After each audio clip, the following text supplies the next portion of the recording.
ನಿಮ್ಮೆಲ್ರಿಗೂ ನಮಸ್ಕಾರ. ಇವತ್ತಿನ ಝೀರೋದ ಮಾರ್ಕೆಟ್ಸ್‌ನ ದ ಡೈಲಿ ಬ್ರೀಫ್ ಎಪಿಸೋಡಲ್ಲಿ 2 ಟಾಪಿಕ್ಸ್ ಬಗ್ಗೆ ಡಿಸ್ಕಸ್ ಮಾಡೋಣ. ಮೊದಲನೇದಾಗಿ ಬಜಾಜ್ ಮತ್ತೆ ಅಲಯನ್ಸ್ ಯಾಕೆ 24 ವರ್ಷದ ಇನ್ಶೂರೆನ್ಸ್ ಪಾರ್ಟ್ನರ್‌ಶಿಪ್ ಅನ್ನ ಮುಗಿಸಿದ್ರು. ಇದಾದ್ಮೇಲೆ ಚೈನಾ ಎಕಾನಮಿ ಒಂದ್ ಕಡೆ ಕ್ರೈಸಿಸ್, ಇನ್ನೊಂದು ಕಡೆ ಟೆಕ್ ಬೂಮ್. ಏನಿದು ಕತೆ? ಈ 2 ಟಾಪಿಕ್ಸ್ ಬಗ್ಗೆ ಡಿಸ್ಕಸ್ ಮಾಡೋಣ. ಫೈನಾನ್ಷಿಯಲ್ ಮಾರ್ಕೆಟ್ಸ್ ಅಲ್ಲಿ ಆಗುವಂತಹ ದೊಡ್ಡ ದೊಡ್ಡ ಚೇಂಜಸ್ ಆಗಿರ್ಬೋದು, ಹಣಕಾಸಿನ ವಿಷಯ ಆಗಿರ್ಬೋದು, ನಿಮ್ಮೆಲ್ರಿಗೂ ಸಹ ಈಸಿಯಾಗಿ ನಾನು ಅರ್ಥ ಮಾಡಿಸ್ತೀನಿ. ಇವತ್ತು 19th ಮಾರ್ಚ್ ವೆಡ್ನೆಸ್ಡೇ. ನಾನು ನಿಮ್ಮ host Chandana Gowda.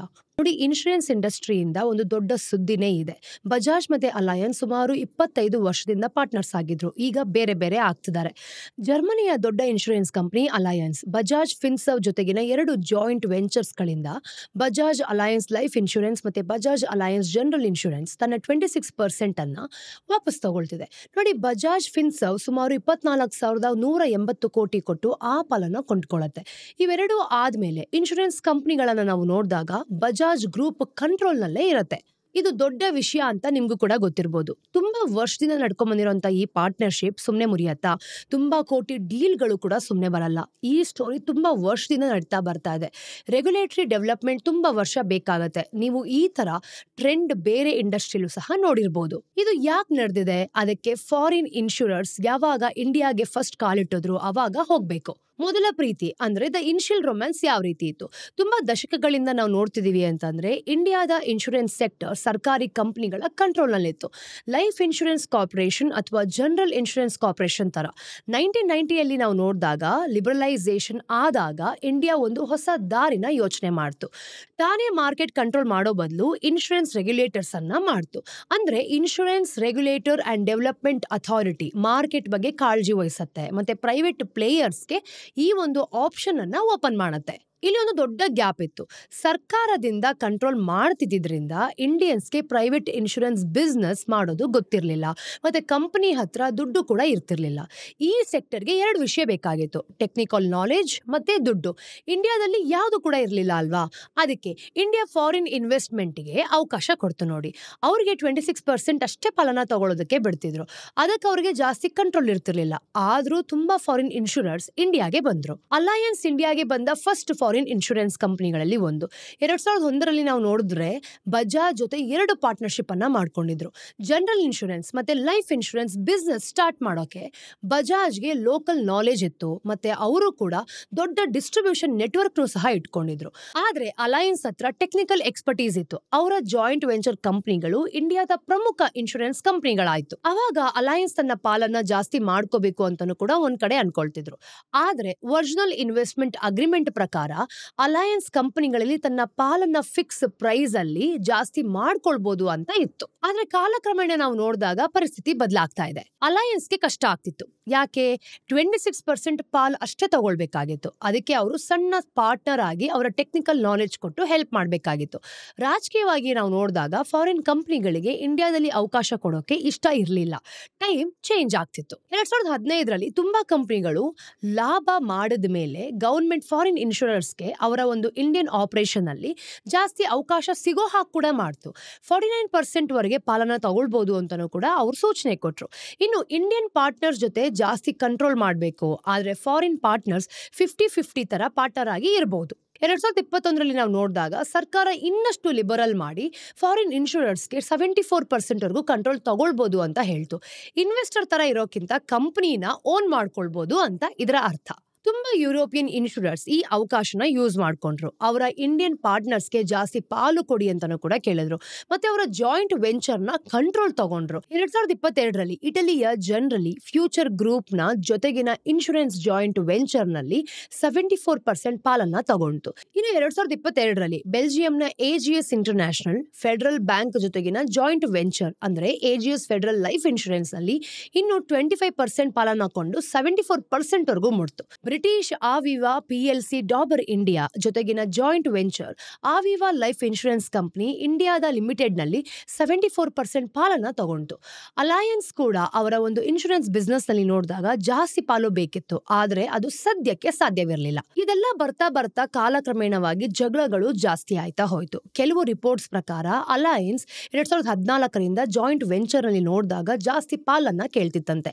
Regulatory changes ಆದ್ಮೇಲಂತೂ ಸಣ್ಣ ಪಾರ್ಟ್ನರ್ ಆಗಿ ಇರೋಕೆ ಅವ್ರಿಗೆ ಅರ್ಥನೇ ಇರಲಿಲ್ಲ. ಜಾಸ್ತಿ ಪಡಿಬೋದು ಅಂದಮೇಲೆ 26% ಅಲ್ಲಿ ಯಾಕಿರಬೇಕು? ಅಲಯನ್ಸ್ ತನ್ನ ಶೇರ್ ಅನ್ನ ಜಾಸ್ತಿ ಮಾಡಿಕೊಳ್ಳುವ ಒಂದು ಆಯ್ಕೆಯನ್ನ ನೋಡ್ಕೊಳ್ತು. RBI ಡೈರೆಕ್ಟಿವ್ ಕಾರಣದಿಂದ ಪ್ರೈಸಿಂಗ್ ಕೂಡ ವರ್ಕ್ ಆಗ್ತಿರ್ಲಿಲ್ಲ.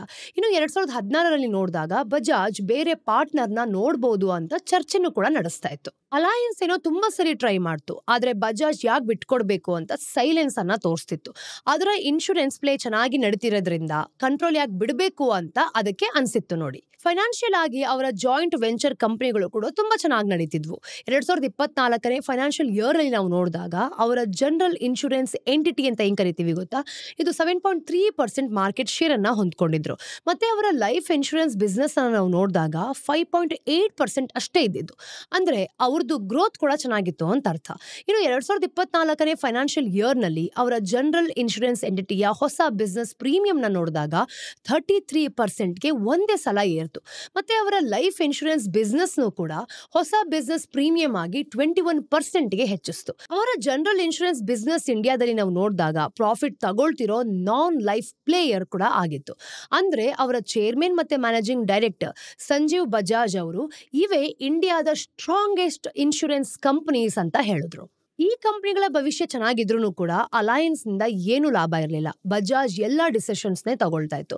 ಇನ್ನು ಅಲಯನ್ಸ್ಗೆ ಸ್ಟ್ರಾಟಜಿಕ್ ಡಿಸಿಷನ್ ತಗೊಳ್ಬೇಕಾದ್ರೆ ಏನ್ ಹೇಳೋದಕ್ಕೂ ಸಹ ಚಾನ್ಸಸ್ ಸಿಗ್ತಿರ್ಲಿಲ್ಲ ಅಂತ ಬ್ಲೂಮ್ಬರ್ಗ್ ಹೇಳಿದೆ. ಇನ್ನು ಬಜಾಜ್ ಅದಕ್ಕೆ ಜಾಸ್ತಿ ಪಾಲು ಕೊಳ್ಳೋದಕ್ಕೂ ಸಹ ಬಿಡ್ತಿರ್ಲಿಲ್ಲ. ಅಲಯನ್ಸ್ ಕಮ್ಮಿ ರೇಟಲ್ಲಿ ಜಾಸ್ತಿ ಪಾಲನ್ನ ಕೊಳ್ಳೋದಕ್ಕೂ ಸಹ ಕೇಳ್ತಿತ್ತು. ಆದ್ರೆ ಬಜಾಜ್ ಯಾಕೆ ಬಿಟ್ಕೊಡ್ಬೇಕು ಅಂತಾನೆ ಸುಮ್ಮನೆ ಇದ್ದಿದ್ದು. ಕಳೆದ ವರ್ಷ ಅಕ್ಟೋಬರ್ ವೇಳೆಗೆ ನಾವು ನೋಡಿದಾಗ ಡಿಸ್ಪ್ಯೂಟ್ ಓಪನ್ ಆಯ್ತು. ಕಂಪನಿಗಳಿಗಂತೂ ಏನ್ ಮಾಡೋದು ಅಂತಾನೆ ಗೊತ್ತಾಗಿಲ್ಲ ಬಿಡಿ. ಮುಂದೆ ಸಾಗಬೇಕಾದ್ರೆ ಸರಿಯಾದ ಅಗ್ರಿಮೆಂಟ್ ಇಲ್ಲದೆ ಪಾರ್ಟ್ನರ್ಶಿಪ್ ಕೊನೆಯ ಹಂತದಲ್ಲಿ ಬಂತು. ಇನ್ನು ಅಲಯನ್ಸ್ಗೆ 2 ಬಿಸ್ನೆಸ್ಗಳಿಂದ ಹೊರ ಬರೋದಕ್ಕೆ ಯೋಚನೆ ಮಾಡ್ತಿದೆ ಅಂತ ಬಜಾಜ್ಗೆ ಕೇಳ್ಪಡ್ತು. ನೋಡಿ, ಯಾವುದೇ ಆಪ್ಷನ್ಗಳನ್ನು ಕೂಡ ನೋಡ್ತಿದೀವಿ ಅಂದಮೇಲೆ ಅದು ಹೊಸ ಪಾರ್ಟ್ನರ್ಶಿಪ್ಗಾಗಿ ಹೋಗ್ಬೇಕಾಗತ್ತೆ ಅಲ್ವಾ. ಅಂದ್ರೆ ಜಿಯೋ ಫೈನಾನ್ಷಿಯಲ್ ಜೊತೆ ಮಾತುಕತೆ ನಡೆಸ್ತಿದೆ ಅಂತ ಕೇಳ್ಪಟ್ಟಿದ್ದಾರೆ. ಹಾಗೇನೆ ಇನ್ನು ಕೆಲವರು ಹೊಸದಾಗಿ ಸ್ಥಾಪಿತವಾದ ಇನ್ಶೂರೆನ್ಸ್ ಕಂಪನಿಗಳನ್ನ ಕೊಂಡ್ಕೊಳ್ಳೋದಕ್ಕೆ ಟ್ರೈ ಮಾಡ್ತಿದೆ ಅಂತ ಹೇಳಿರೋದು. ಇನ್ನು ಜನವರಿ ವೇಳೆಗೆ ಪಾರ್ಟ್ನರ್ಶಿಪ್ ಆಲ್ಮೋಸ್ಟ್ ಮುಗ್ದೋಗಿದೆ. ಹಾಗೇನೆ ಅಲಯನ್ಸ್ ಹೊರಬರುವ ನಿಯಮಗಳ ಬಗ್ಗೆ ಒಂದು ಡಿಸಿಷನ್ ತಗೊಳ್ಳೋದು ಮಾತ್ರ ಬಾಕಿ ಇತ್ತು. ಕೊನೆಗೂ ಈಗ ಅದನ್ನ ಫೈನಲ್ ಮಾಡಿದ್ದಾರೆ. What comes next? ನೋಡಿ, ಅಲಯನ್ಸ್ ಹೊರ ಬರಬೇಕು ಅಂತಂದ್ರೆ ಬಜಾಜ್ ಮತ್ತೆ ಅಲಯನ್ಸ್ ಒಂದು ಅಗ್ರಿಮೆಂಟ್ ಅನ್ನ ಸೈನ್ ಮಾಡಿದ್ದಾರೆ ಅಲ್ವಾ, ಅದನ್ನ ಖಂಡಿತವಾಗ್ಲೂ ಮುರಿಬೇಕಾಗತ್ತೆ. ಅವರ ಡಿವೋರ್ಸ್ ಏನೋ ಫೈನಲ್ ಆಗಿದೆ. CCI ಮತ್ತೆ IRDAI ನಂತಹ ರೆಗ್ಯುಲೇಟರ್ಸ್ ಗಳು ಸಪೋರ್ಟ್ ಮಾಡಿದ್ರೆ ಎಲ್ಲಾ ವಿಷಯಗಳು ಕೂಡ ಸರಿಯಾಗತ್ತೆ. ಇದು ಫಸ್ಟ್ ಟೈಮ್ ಖಂಡಿತವಾಗ್ಲೂ ನಡೀತಿಲ್ಲ ಬಿಡಿ. ಬೇರೆ ಫಾರಿನ್ ಇನ್ಶೂರರ್ಸ್ ಇಂಡಿಯನ್ ಕಂಪನಿಗಳಿಗೆ ತಮ್ಮ ಶೇರ್ ಅನ್ನ ಜಾಸ್ತಿ ಮಾಡೋದಕ್ಕೆ ಕಷ್ಟಪಡ್ತಿದ್ದಾರೆ. ಈಗ ರೂಲ್ಸ್ ಫಾರಿನ್ ಇನ್ಶೂರರ್ಸ್ಗೆ ಅವಕಾಶ ಕೊಟ್ಟರು ಕೂಡ ಅವರು ಇಂಡಿಯನ್ ಪಾರ್ಟ್ನರ್ಸ್ಗೆ ಸಪೋರ್ಟ್ ಮಾಡ್ತಾರೆ ಅಂತ ಗ್ಯಾರಂಟಿನೇ ಇಲ್ಲ. 2000ರ ಆರಂಭದಲ್ಲಿ ನಾವು ನೋಡಿದಾಗ ಇಂಡಿಯನ್ ಕಂಪನಿಗಳು ಸಣ್ಣವರಿದ್ರು.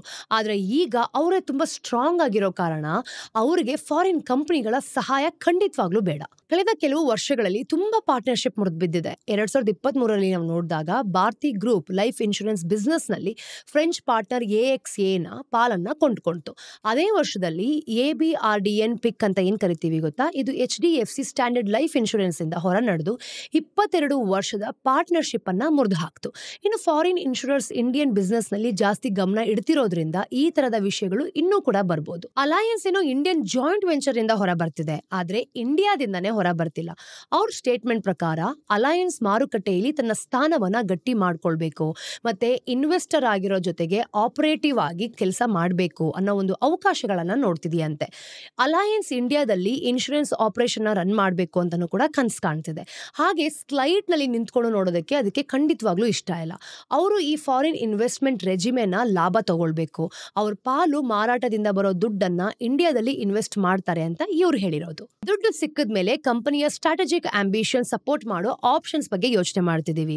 ಹಾಗೇನೆ ಮತ್ತೆ ಇಂಡಿಯಾದಲ್ಲಿ ಹೊಸ ಅವಕಾಶಗಳಿಗಾಗಿ ನಾವು ಮತ್ತೆ ಇನ್ವೆಸ್ಟ್ ಮಾಡ್ತೀವಿ ಅಂತ ಅವ್ರು ಸ್ಟ್ರಾಂಗ್ ಆಗಿ ನಂಬಿದ್ದಾರೆ. ಅಲಯನ್ಸ್ಗೆ ಚಾನ್ಸ್ ಇನ್ನೂ ಕೂಡ ದೊಡ್ಡದಾಗಬಹುದು. ಇಂಡಿಯಾ ಇನ್ಶೂರೆನ್ಸ್ ಕಾನೂನುಗಳಿಗೆ ಹೊಸ ಬದಲಾವಣೆಗಳನ್ನೇ ತಗೋಬರ್ತಿದೆ.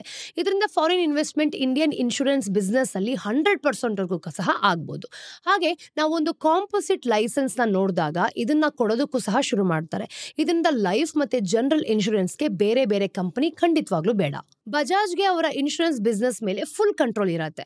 ಆ ಬಿಸ್ನೆಸ್ ಗಳನ್ನ ಅವರು ಬೇರೆ ಫೈನಾನ್ಷಿಯಲ್ ಸರ್ವಿಸ್ ಜೊತೆನೂ ಕೂಡ ಸೇರಿಸ್ಕೊಳ್ಬಹುದು. ಚೇರ್ಮನ್ ಮತ್ತೆ ಮ್ಯಾನೇಜಿಂಗ್ ಡೈರೆಕ್ಟರ್ ಸಂಜೀವ್ ಬಜಾಜ್ ಕೂಡ ಹೇಳೋದು ಇದೇನೆ. ಎರಡೂ ಕಂಪನಿಗಳಲ್ಲಿ ನಮಗೆ ಓನರ್ಶಿಪ್ ಇರೋದ್ರಿಂದ ಮುಂದೆ ನಾವು ತುಂಬಾ ಬೆಳಿಬಹುದು ಮತ್ತೆ ನಮ್ಮ ಶೇರ್ ಹೋಲ್ಡರ್ಸ್ಗೆ ಸಹಾಯ ಮಾಡಬಹುದು ಅಂತ ನಮಗ್ ನಂಬಿಕೆ ಇದೆ ಅಂತ ಇವ್ರು ಹೇಳಿರೋದು. ಈಗ ಮುಂದಿನ ಸ್ಟೋರಿಯಲ್ಲಿ 2 ಚೈನಾ ಕತೆಗಳ ಬಗ್ಗೆ ಮಾತಾಡೋಣ.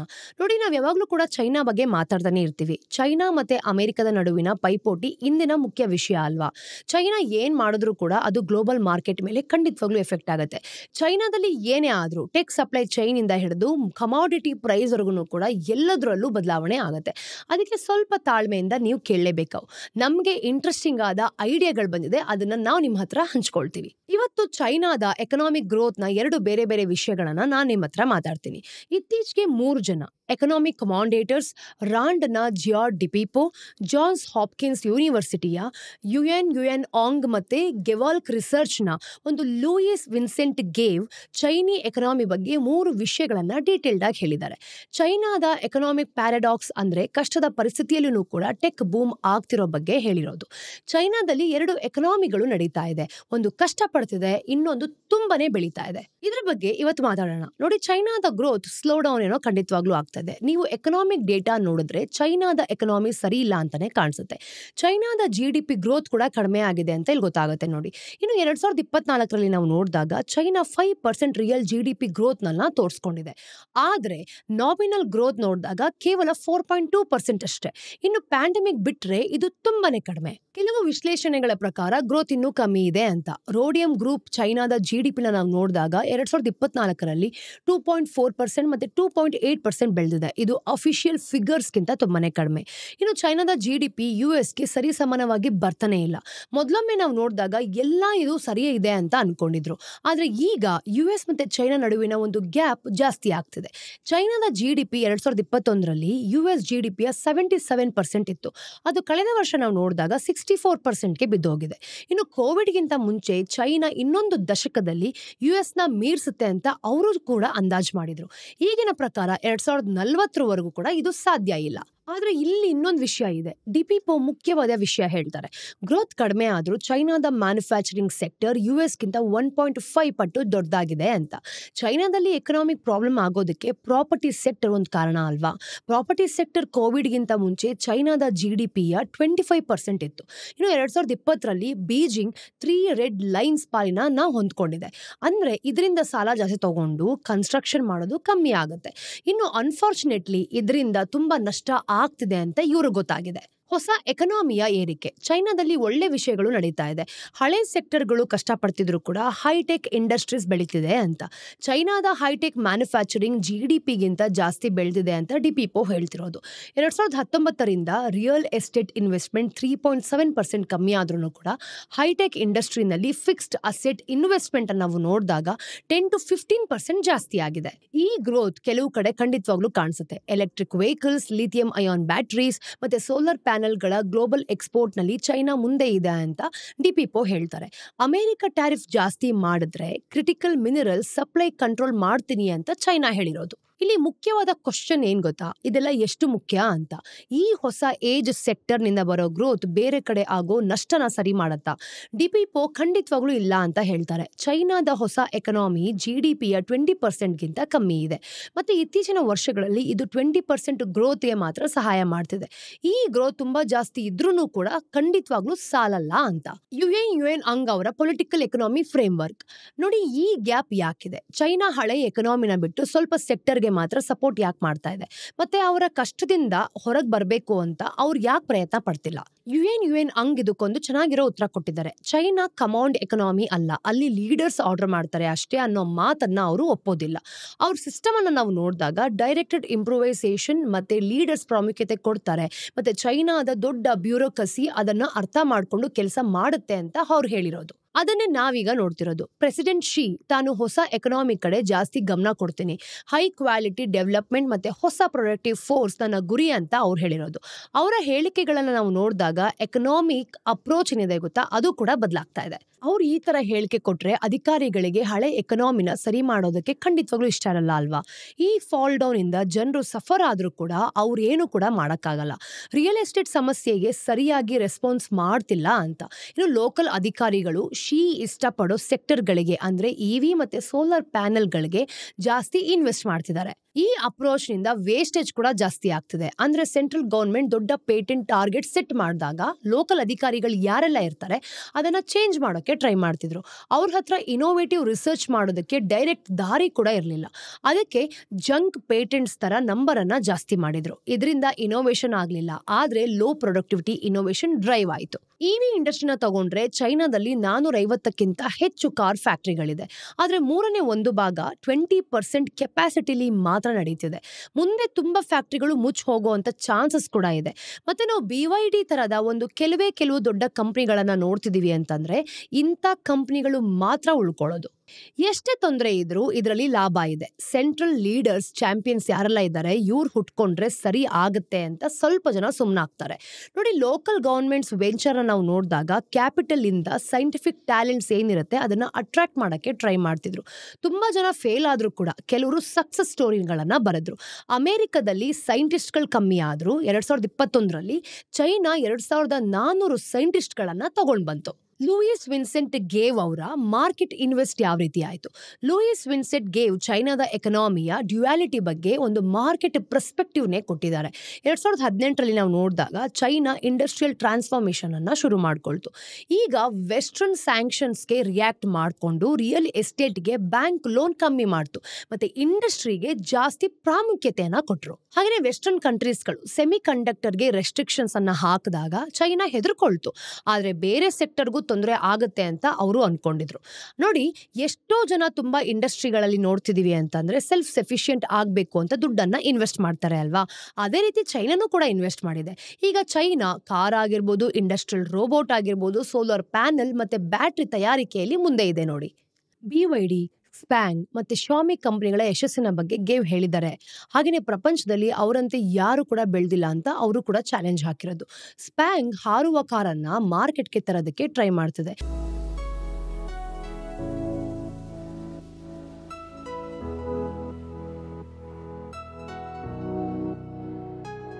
ಇನ್ನು ಚೈನಾದ ಅಪ್ರೋಚ್ ನಾವು ನೋಡಿದಾಗ ಹಂಗರ್ ಗೇಮ್ಸ್ ಕ್ಯಾಪಿಟಲಿಸಂ ತರ ಇರತ್ತೆ ಅಂತ ಅವ್ರು ಹೇಳಿರೋದು.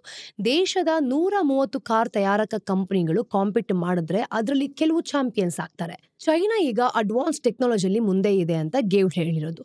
ಸ್ಪೆಷಲೈಸ್ಡ್ ವರ್ಕರ್ಸ್ ಬೇರೆಯವರಿಗೆ ಟ್ರೈನ್ ಮಾಡ್ತಾರೆ ಮತ್ತೆ ಹೊಸ ಕಂಪನಿಗಳನ್ನ ಶುರು ಮಾಡ್ತಾರೆ. ಈ ಹೊಸ ಎಕೋಸಿಸ್ಟಮ್ ವೆಸ್ಟರ್ನ್ ಆಲ್ಟರ್ನೇಟಿವ್ಸ್ಗಿಂತ ಜಾಸ್ತಿ ಕ್ವಾಲಿಟಿ ಪ್ರಾಡಕ್ಟ್ಸ್ ಗಳನ್ನ ಕೊಡತ್ತೆ. ಉಳಿದ ಎಕನಾಮಿ ಹೇಗಿದೆ? ಚೈನಾ ಜಪಾನ್ ತರ ಆಗುತ್ತಾ, ಇಲ್ಲ ಏನಾದ್ರೂ ತಂಪಾದ ಗಿಜ್ಮೋಸ್ ಮಾಡಿ ನಂತರ ನಿಂತು ಹೋಗುತ್ತಾ? ಚೈನಾದಲ್ಲಿ ಬ್ಯಾಂಡ್ ಇಳುವರಿನ ನೋಡಿದಾಗ 1.6%ಗೆ ಕುಸಿದೋಗಿದೆ. ಇದು 1990ರ ಜಪಾನ್ನ ಕತೆ ಖಂಡಿತವಾಗ್ಲೂ ಅಲ್ಲ. ಚೈನಾ ಪ್ರಪಂಚದಲ್ಲಿ ಕಾಂಪಿಟೇಟಿವ್ ಎಕನಾಮಿ, ಅಂದ್ರೆ ಅದರ ಟ್ರೇಡ್ ಸರ್ಪ್ಲಸ್ ಅನ್ನು ನಾವು ನೋಡಿದಾಗ $1.1 ಟ್ರಿಲಿಯನ್ ಆಗಿದೆ. ಇದರಿಂದ ದುಡ್ಡು ಚೈನಾಗೇನೋ ಬರ್ತಿದೆ, ಆದ್ರೆ ಉದ್ಯಮಿಗಳ ನಂಬಿಕೆ ಇಲ್ಲದೆ ಇರೋದ್ರಿಂದ ದುಡ್ಡು ಖರ್ಚು ಮಾಡ್ತಿಲ್ಲ. ಹಾಗೆ ಮನೆ ಆಗಿರ್ಬೋದು ಮತ್ತೆ ಸ್ಟಾಕ್ ಮೇಲೆ ಇನ್ವೆಸ್ಟ್ ಮಾಡೋ ಬದಲು ಬ್ಯಾಂಕ್ ನಲ್ಲಿ ದುಡ್ಡನ್ನ ಇಟ್ಕೊಳ್ತಿದ್ದಾರೆ. ಕ್ರೆಡಿಟ್ಗೆ ಡಿಮ್ಯಾಂಡ್ ಇಲ್ಲದೆ ಇರೋದ್ರಿಂದ ಬ್ಯಾಂಕ್ ಬಾಂಡ್ ನ ತಗೊಂಡು ಇಳುವರಿಯನ್ನ ಕಮ್ಮಿ ಮಾಡ್ತಾ ಇದೆ. ಕೊನೆಯದಾಗಿ ಹೇಳಬೇಕು ಅಂತಂದ್ರೆ ಚೈನಾನ ಅರ್ಥ ಮಾಡ್ಕೊಳ್ಳೋದು ಅಷ್ಟು ಸುಲಭ ಅಲ್ಲ ಬಿಡಿ. ಅದರ ಪ್ರಾಪರ್ಟಿ ಸೆಕ್ಟರ್ ಕಷ್ಟಪಡ್ತಿದ್ರು, ಟೆಕ್ ಸೆಕ್ಟರ್ ಹೊಸ ವಿಷಯಗಳನ್ನ ಕಂಡುಹಿಡಿತಿದೆ. GDP ಗ್ರೋತ್ ಚೆನ್ನಾಗಿಲ್ಲದೆ ಇದ್ರೂ ಕೂಡ ಎಮರ್ಜಿಂಗ್ ಇಂಡಸ್ಟ್ರಿನಲ್ಲಿ ಪ್ರಪಂಚದಲ್ಲೇ ಚೈನಾ ಮುಂದೆ ಇದೆ. ಜನರಿಗೆ ಅಷ್ಟೇನು ನಂಬಿಕೆ ಇಲ್ಲ, ಆದ್ರೂ ಸ್ಟಾಕ್ ಮಾರ್ಕೆಟ್ ಇತ್ತೀಚೆಗೆ ಬೆಳೆಯೋದಕ್ಕೆ ಶುರು ಮಾಡ್ಕೊಂಡಿದೆ. ಚೈನಾ ಈಗ ಸ್ಲೋ ಡೌನ್ ಆಗ್ತಿದ್ಯಾ? ಇದಕ್ಕೆ ಯುಎನ್ ಅಂಗ್ ಹೇಳ್ದ ಹಾಗೆ ಹೌದು ಮತ್ತೆ ಇಲ್ಲ, ಈ ಎರಡೂ ಆಪ್ಷನ್ಸ್ ಅಲ್ಲಿ ನಿಂತ್ಕೊಂಡಿದ್ದಾರೆ. ದೇಶದ ಗ್ರೋತ್ ಏನೋ ನಿಜವಾಗ್ಲೂ ಕಮ್ಮಿ ಆಗಿದೆ, ಆದ್ರೂ ಗ್ರೀನ್ ಹೈಟೆಕ್ ಎಕನಾಮಿನ ಕಟ್ತಾ ಇದೆ. ಅದು ಪ್ರಪಂಚದ 2ನೇ ದೊಡ್ಡ ಕನ್ಸ್ಯೂಮರ್ ಮಾರ್ಕೆಟ್. ಇದು ಆಗಿದ್ದು ಕಾಂಪಿಟೇಷನ್ ಮತ್ತೆ ವೇಸ್ಟೇಜ್ ಇನ್ವೆಸ್ಟ್ಮೆಂಟ್. ಆದ್ರೆ ರಿಸಲ್ಟ್ಸ್ ಏನೋ ಚೆನ್ನಾಗಿ ತೋರಿಸ್ತಾನೆ ಇದೆ. ಚೈನಾದ ಎಕನಾಮಿನ ನಾವು ನೋಡಿದಾಗ ಡ್ಯುಯಾಲಿಟಿ ಇದೆ. ಇದನ್ನ ಅರ್ಥ ಮಾಡ್ಕೊಳ್ಳೋದು ಖಂಡಿತವಾಗ್ಲೂ ಇಂಪಾರ್ಟೆಂಟ್. ಮುಂದೆ ಗ್ಲೋಬಲ್ ಮಾರ್ಕೆಟ್ ನಲ್ಲಿ ಹೇಗಿರ್ಬೇಕು ಅಂತ ನಮಗೂ ಕೂಡ ಗೊತ್ತಾಗುತ್ತೆ. ಮತ್ತೆ ವೀಕ್ ಆಗಿರೋ ಎಕನಾಮಿಯಲ್ಲಿ ಸ್ಟ್ರಾಂಗ್ ಆಗಿರೋ ಕಂಪನಿಗಳ ಬಗ್ಗೆ ನಾವು ಅರ್ಥ ಮಾಡ್ಕೊಳ್ಬಹುದು. ಇದು ಇವತ್ತಿನ ಸ್ಟೋರೀಸ್ ನ ಅಪ್ಡೇಟ್. ಟಿಡ್ಬಿಟ್ಸ್ ಏನು ಅಂತ ನೋಡ್ಕೊಂಬರೋಣ. ನಮ್ಮ ನಂಬರ್ 1, ಸ್ಪೈಸ್ ಜೆಟ್ನ ಪ್ರಮೋಟರ್ ಆದ ಅಜಯ್ ಸಿಂಗ್ 13.14 ಕ್ರೋರ್ಸ್ ವಾರಂಟ್ಗಳನ್ನು ಈಕ್ವಿಟಿ ಶೇರ್ಸ್ಗೆ ಕನ್ವರ್ಟ್ ಮಾಡಿ ಏರ್ಲೈನ್ಸ್ಗೆ 294 ಕೋಟಿ ಹಾಕಿದ್ದಾರೆ. ಪ್ರಮೋಟರ್ಸ್ ಗ್ರೂಪ್ನ ಪಾಲ್ ನೋಡಿದಾಗ 29.11% ಇಂದ 33.47%ಗೆ ಏರ್ಕೊಂಡಿದೆ. ಜೊತೆಗೆ ಸಿಂಗ್ ಓಪನ್ ಮಾರ್ಕೆಟ್ನಲ್ಲಿ 2 ಕೋಟಿ ಶೇರ್ಗಳನ್ನು ಪ್ರತಿ ಶೇರ್ಗೆ ಆವರೇಜ್ 45 ರೂಪಾಯಿ ಬೆಲೆಗೆ ಅಥವಾ 90 ಕೋಟಿಗೆ ಮಾರಾಟ ಮಾಡ್ಕೊಂಡಿದ್ದಾರೆ. ಹಾಗೆಯೇ ವಾರಂಟ್ ಕನ್ವರ್ಷನ್ ಕಾಸ್ಟ್ ನಾವು ನೋಡಿದಾಗ 75% ಹಣ ಕೊಡೋದಕ್ಕೆ ಇನ್ನೂ 3.15 ಕ್ರೋರ್ಸ್ ಶೇರ್ಗಳನ್ನು ಮಾರಾಟ ಮಾಡ್ತಿದ್ದಾರೆ. ಈ ದುಡ್ಡನ್ನು ನಾವು ನೋಡಿದಾಗ ಸ್ಪೈಸ್ ಜೆಟ್ನ ಫೈನಾನ್ಷಿಯಲ್ ಪೊಸಿಷನ್ ಸ್ಟ್ರಾಂಗ್ ಮಾಡೋದಕ್ಕೆ ನಡೀತಿರುವ ಒಂದು ರೀಸ್ಟ್ರಕ್ಚರಿಂಗ್ ಯೂಸ್ ಮಾಡ್ತಿದ್ದಾರೆ ಅಂತ ಕಾಣಿಸುತ್ತೆ. ಎರಡನೇದು, ಸ್ಟೇಟ್ ಬ್ಯಾಂಕ್ ಆಫ್ ಇಂಡಿಯಾ ಯೋಜಿಸಿದ ಈ 15,000 ಕೋಟಿ $1.7 ಬಿಲಿಯನ್ ಫಂಡ್ ರೈಸಿಂಗ್ ಅನ್ನ FY26ಗೆ ಮುಂದಾಕಿದೆ. ಅಂದ್ರೆ ಬಾಂಡ್ ಈಲ್ಡ್ಸ್ ಜಾಸ್ತಿ ಇದೆ ಅಂತ. ಬ್ಯಾಂಕ್ನ ಹೆಚ್ಚುವರಿ ನಾವು ನೋಡಿದಾಗ ಟಿಯರ್ 1 ಪರ್ಪೆಚುವಲ್ ಬಾಂಡ್ಸ್ 5,000 ಕೋಟಿ ಮತ್ತೆ 15 ವರ್ಷದ ಇನ್ಫ್ರಾಸ್ಟ್ರಕ್ಚರ್ ಬಾಂಡ್ಸ್ ಮೂಲಕ 10,000 ಕೋಟಿ ಸಂಗ್ರಹಿಸಬೇಕು ಅಂತ ಅಪ್ರೂವಲ್ ನ ಇಟ್ಕೊಂಡಿತ್ತು. ಇನ್ನು ಫೆಬ್ರವರಿಯಿಂದ ನಾವು ನೋಡ್ತಿದ್ದೀವಿ ಅಂತ ಅಂದ್ರೆ AAA ರೇಟೆಡ್ 10 ವರ್ಷದ corporate bonds yields 15 basis points ಇಂದ ಜಾಸ್ತಿ ಆಗಿದೆ. ಅದಕ್ಕೆ ಫಂಡ್ ರೇಸಿಂಗ್ ವಿಳಂಬನೂ ಕೂಡ ಆಗಿದೆ ಅಂತ ನಮ್ಗೆ ಇಲ್ಲಿ ಗೊತ್ತಾಗುತ್ತೆ. ಇನ್ನು RBI ರೆಪೋ ರೇಟ್ ಕಟ್ ಮಾಡಿದ್ರು ಸಹ ಹಾಗೆ ಲಿಕ್ವಿಡಿಟಿ ಮೆಷರ್ಸ್ ತಗೊಂಡು ಬಂದ್ರು, ಬಾರೋಯಿಂಗ್ ಕಾಸ್ಟ್ ಜಾಸ್ತಿ ಇದೆ ಅಂತ. ಬ್ಯಾಂಕ್ಗಳು ಫಂಡ್ ರೇಸಿಂಗ್ ಮಾಡಬೇಕಾದ್ರೆ ಹುಷಾರಾಗಿರಬೇಕು. ಇದರಿಂದ ಲೋನ್ ಕೊಡೋ ಕೆಪಾಸಿಟಿ ಮತ್ತೆ ಬಾಂಡ್ ಮಾರ್ಕೆಟ್ ಮೇಲೆ ಪರಿಣಾಮ ಖಂಡಿತವಾಗ್ಲೂ ಬೀರಬಹುದು. ಕೊನೆಯ ಟಿಡ್ಬಿಟ್, ಟಾಟಾ ಸನ್ಸ್ ಟಮಾಸ್ಕ್ ಹೋಲ್ಡಿಂಗ್ಸ್ ನ ಸಬ್ಸಿಡರಿ ಬೇಟ್ರಿ ಇನ್ವೆಸ್ಟ್ಮೆಂಟ್ಸ್ ನ ಮರೋಷಿಯಸ್ PTE ಇಂದ ಟಾಟಾ ಪ್ಲೇನಲ್ಲಿ ಹೆಚ್ಚುವರಿ 10% ಪಾಲನ್ನ ಖರೀದಿ ಮಾಡಿದ್ದಾರೆ. ಇದರಿಂದ ಟೋಟಲ್ ಪಾಲನ್ನು ನಾವು ನೋಡಿದಾಗ 70%ಗೆ ಏರಿಕೆಯಾಗಿದೆ. ವಾಲ್ಟ್ ಡಿಸ್ನಿ ಉಳಿದ 30% ಪಾಲನ್ನ ಹೊಂದಿದೆ ಅಂತ. ಟಾಟಾ ಪ್ಲೇ ಮತ್ತೆ ಏರ್ಟೆಲ್ ಡಿಜಿಟಲ್ ಟಿವಿ ಸೇರ್ಕೊಂಡು ಒಂದು ಪೊಟೆನ್ಷಿಯಲ್ ವಿಲೀನ ಮಾಡಬೇಕು ಅಂತ ಈ ನಿರ್ಧಾರನ ತಗೊಂಡಿದ್ದಾರೆ. ಅದು ಇಂಡಿಯಾದ 60 ಮಿಲಿಯನ್ DTH ಮಾರ್ಕೆಟ್ನಲ್ಲಿ $1.6 ಬಿಲಿಯನ್ ಏನಿದೆ ಅದನ್ನ ಕಂಪನಿ ಕ್ರಿಯೇಟ್ ಮಾಡ್ಕೊಳ್ಬಹುದು. ಟಾಟಾ ಪ್ಲೇ ಮತ್ತೆ ಏರ್ಟೆಲ್ ಡಿಜಿಟಲ್ ಟಿವಿ ಈಗಾಗಲೇ 35 ಮಿಲಿಯನ್ಗಿಂತ ಹೆಚ್ಚು ಸಬ್ಸ್ಕ್ರೈಬರ್ಸ್ ಅನ್ನ ಹೊಂದಿದ್ದಾರೆ. ಈ ಸೆಕ್ಟರ್ಗಳನ್ನು ನಾವು ನೋಡಿದಾಗ ಅರ್ಧಕ್ಕಿಂತ ಹೆಚ್ಚು ಕಂಟ್ರೋಲ್ ಮಾಡ್ತಿದ್ದಾರೆ ಅಂತ ಗೊತ್ತಾಗುತ್ತೆ. Competition commission of India CCI approval ಏನಾದರೂ ಇದಕ್ಕೆ ಸಿಕ್ಕಿದ್ರೆ ಈ ಕನ್ಸಾಲಿಡೇಷನ್ ಡಿಜಿಟಲ್ ಸ್ಟ್ರೀಮಿಂಗ್ ಪ್ಲಾಟ್ಫಾರ್ಮ್ ನಿಂದ ಹೆಚ್ಚುತ್ತಿರುವ ಒಂದು ಪೈಪೋಟಿ ನಡುವೆನೂ ಕೂಡ DTH ಇಂಡಸ್ಟ್ರಿನೇ ಕೂಡ ಬದಲಾಯಿಸಬಹುದು. ಸ್ನೇಹಿತರೆ, ಇದು ಇವತ್ತಿನ ಝೀರೋದ ಮಾರ್ಕೆಟ್ಸ್ನ ದ ಡೈಲಿ ಬ್ರೀಫ್ನ ಅಪ್ಡೇಟ್. ನಿಮ್ಮೆಲ್ರಿಗೂ ಸಹ ವಿಡಿಯೋ ಇಷ್ಟ ಆಗಿದೆ ಅಂತ ಅನ್ಕೊಂಡಿದ್ದೀನಿ. ಇಷ್ಟ ಆದಲ್ಲಿ ಲೈಕ್ ಮಾಡಿ, ಶೇರ್ ಮಾಡಿ, ಸಬ್ಸ್ಕ್ರೈಬ್ ಮಾಡಿ. ಮತ್ತಷ್ಟು ಅಪ್ಡೇಟ್ಸ್ ಒಂದಿಗೆ ನಾನು ನಿಮಗೆ ಮುಂದಿನ ವಿಡಿಯೋಲಿ ಸಿಗ್ತೀನಿ. ಅಲ್ಲಿ ತನಕ ಟೇಕ್ ಕೇರ್.